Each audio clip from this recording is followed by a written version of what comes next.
নমস্কার। চলুন ফ্রেন্ডস, নতুন ভিডিও মানে নতুন টপিকস। আর সেই নতুন টপিক্সে আজকে থাকছে বাত বা সাইটিকা, গেঁটে বাত, জয়েন্ট পেন সম্পর্কিত নতুন হোমিওপ্যাথি তথ্যাদি এই ভিডিওতে আমি আলোচনা করব। তো বেরা হোমিও কেয়ার চ্যানেলের পক্ষ থেকে সমস্ত দর্শক বন্ধুদের জানাই আন্তরিক প্রীতি ও শুভেচ্ছা। তো চলুন ফ্রেন্ডস, রোগটি হচ্ছে বাত বা সাইটিকা, গেঁটে বাত। সাধারণত ভারী চেহারা কিংবা 30 থেকে 40 বছর ঊর্ধ্ব পুরুষ ও মহিলাদের ক্ষেত্রে অতিরিক্ত মোটা কিংবা ভারী শরীর তাদের এই সমস্ত রোগগুলো সাধারণত দেখতে পাওয়া যায়। তো বলবো, যেহেতু রোগ সমস্যা অনেক কঠিন, তাই তার সঠিক চিকিৎসা পদ্ধতির মাধ্যমে সমাধান করা সম্ভব। তাই বলবো, হোমিওপ্যাথি যেহেতু পুরানো চিকিৎসা পদ্ধতি, তাই সঠিক কম্বিনেশান করে যদি ঔষধ প্রয়োগ করা যায়, সেক্ষেত্রে এই সমস্ত দুরারোগ্য রোগকে অনেকাংশে নিয়ন্ত্রণে রাখা সম্ভব।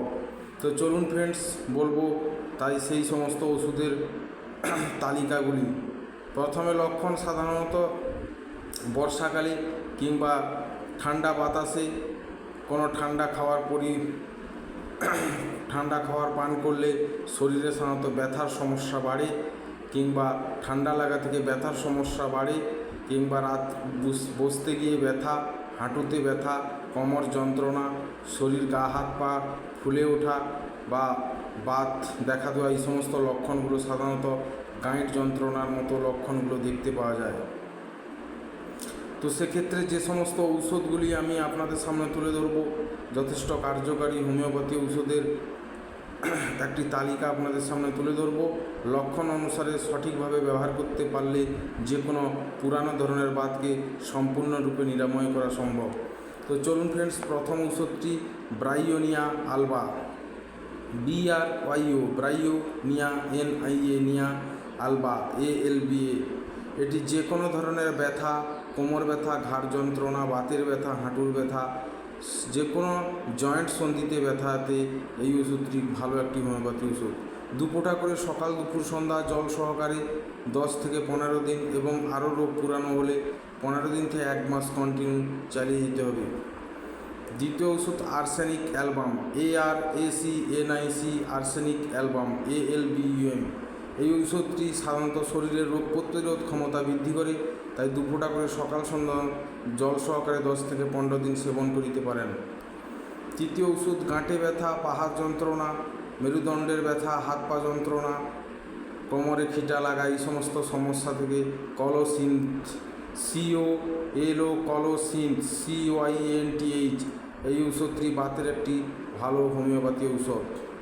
পরের ঔষধ লিগামেন্ট সমস্যা, জয়েন্টের সমস্যা, হাড়ের সমস্যার ভালো একটি হোমিওপ্যাথি ঔষধ রুটা, RUTA। রুটা ঔষধটি ব্যবহার করিলে যে কোনো পুরানো বাতকে অনেকাংশে নির্মূল করা সম্ভব। এর পরের ঔষধ গুয়েকাম।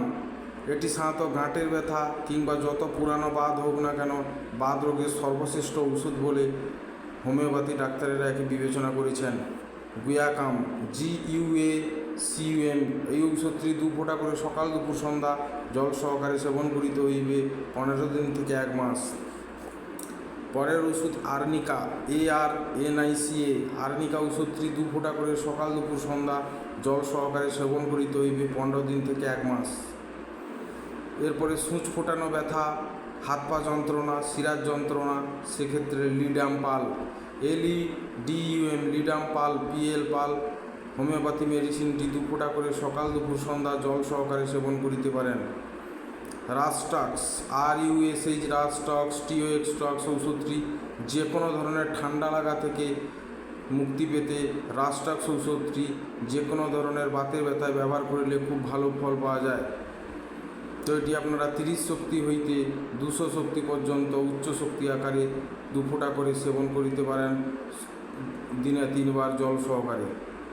পরের ঔষধ ম্যাগনেসিয়া ফস, যে কোনো ধরনের যন্ত্রণার মক্ষম হোমিওপ্যাথি ঔষধ ম্যাগনেসিয়া ফস, MAGNESIA, ম্যাগনেসিয়া ফস, PHOS ফস। পরিকা ঔষধটি ব্যবহার করিলে খুব ভালো বাতের ক্ষেত্রে বা যন্ত্রণার ক্ষেত্রে ফল পাওয়া যায়। যদি গোড়ালিতে ব্যথা দেখা দেয় কিংবা হাঁটুর নিচ থেকে তলপা পর্যন্ত হাত পা যন্ত্রণা করিতে থাকে, সেক্ষেত্রে বাতের সর্বশ্রেষ্ঠ দুটি হোমিওপ্যাথি ওষুধের নাম আপনারা মনে রাখবেন। আর্টিকা ইউরেন্স, URTICA, আর্টিকা ইউরেন্স, URENS এর মাদার ওষুধটি 15 থেকে 20 ফোঁটা করে সকাল দুপুর সন্ধ্যা জল সহকারে সেবন করিলে যে কোনো পুরানো বাতকে 15 দিন থেকে 1 মাসের মধ্যে অনেকাংশে নিয়ন্ত্রণে রাখা সম্ভব। পরের ওষুধ রডোডেনড্রন, RODO, রডোডেনড্রন, DRON। এই ওষুধটি বাতজনিত সমস্যার খুব ভালো একটি হোমিওপ্যাথি ওষুধ। এটি 2 ফোঁটা করে সকাল দুপুর সন্ধ্যা জল সহকারে সেবন করিলে যে কোনো পুরানো বাতকে অনেকাংশে নিয়ন্ত্রণ করা যায়। এরপর শেষের যে অয়েলটির কথা বলবো, এটি সাধারণত কড মাছের থেকে সংগ্রহ করা oleum jecoris aselli, OLEUM, oleum jecoris, JECO, jecoris, RIS aselli, ASELLI। এই অয়েলটি বা এই হোমিওপ্যাথি ওষুধটি সাধারণত কড মাছ যেগুলো পাওয়া যায়, সামুদ্রিক মাছ, সেখান থেকে সংগ্রহ করা হয়। যতই পুরানো বাত হোক না কেন বা পুরানো সর্দির ক্ষেত্রে একটি মহা গুরুত্বপূর্ণ হোমিওপ্যাথি ওষুধ। তো ফ্রেন্ডস, এই ওষুধগুলো আপনাদের সামনে আমি তুলে ধরলাম। তো বলবো, যদি কোনো স্পেলিং মিস্টেক বা কোনো বানান ঔষধের নাম বুঝতে অসুবিধা হয় আমাকে কমেন্ট করলে আমি জানিয়ে দেব। তো যেহেতু ওষুধের তালিকা অনেক বড়, তাই বলবো লক্ষণ অনুসারে ওষুধগুলোকে বৃত্তাকারে সার্কেল অনুসারে একটা রুটিন মাফিক খেয়ে থাকলে যত পুরানো বাত হোক না কেন সম্পূর্ণরূপে সারিয়ে তোলা সম্ভব। তো আজকের ভিডিওতে এই পর্যন্ত, পরের ভিডিওতে দেখা হচ্ছে। তাই বলবো, যদি ফ্রি চ্যানেলটিতে এই সমস্ত ভিডিওগুলি ভালো লাগে বা হোমিওপ্যাথি ফ্রি টিপস পেয়ে যান, সেক্ষেত্রে বলবো চ্যানেলটি সাবস্ক্রাইব করুন এবং লাইক ও শেয়ার করতে থাকুন।